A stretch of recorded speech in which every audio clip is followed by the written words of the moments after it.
ये होती है जो panel ID. Panel ID find out करने का तरीका मैं बता देता हूँ कैसे करना है। यहाँ पे आ जाना है सबसे पहले। इसकी पिंस काउंट करने के लिए ये 8 पिन तो आपको पता चल जाएगा सप्लाई की है। उसके बाद 9 से लेकर आपको 18 गिनती करनी है, जो कि यहाँ करीब आती है। ओके, और इसकी रेजिस्टेंस यहाँ पहुँचती है। ये 33 ओम्स के 2 रजिस्टर हैं और यहाँ से ये जो 2 डॉट है ये यहाँ पर पहुँचते हैं, यहाँ पर। ठीक है, आप देख सकते हैं ये डॉट एक इधर है और एक इधर है। ये पहुँच रहा है इस आईसी पर पिन नंबर 5 और 6 पर। ठीक है, तो हमारी पैनल आईडी हम इस तरह से ढूंढते हैं। आईसी को प्रोग्रामर सॉकेट पे इस तरह से रख देना है। ओके, इसके लिए हमने किया है यूज़ RT809H, लेकिन आप इसमें RT809F भी यूज़ कर सकते हैं। फिटिंग सेम रहेगी, सॉकेट भी सेम रहेगा। ठीक है, फिट करने का तरीका भी मैंने बता दिया आपको। ओके, RT809H प्रोग्रामर का यूज़ करना है या F भी चलेगा। सबसे पहले आपको जाना है स्मार्ट आइडेंटिटी और स्मार्ट आईडी में। ठीक है, इसे प्रेस करने के बाद 25 सीरीज और 24 सीरीज से दोनों के लिए कॉमन फर्स्ट ऑप्शन सिलेक्ट करके ओके करना है। इसमें 14 आईडी में से हमको एक सिलेक्ट करनी है। 24, 32 सिलेक्ट करेंगे, ओके करेंगे। ठीक है, रीड करने के लिए रीड बटन का यूज करना है और सेव करने के लिए लोकेशन पे जाना है पहले।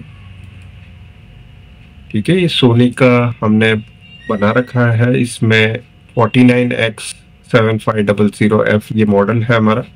इसमें हम लिख देंगे पैनल आईडी।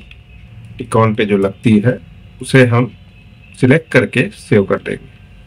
तो ये फाइल सेव हो गई है और बफर में हमें पता चलता है कि ये इस मॉडल की है।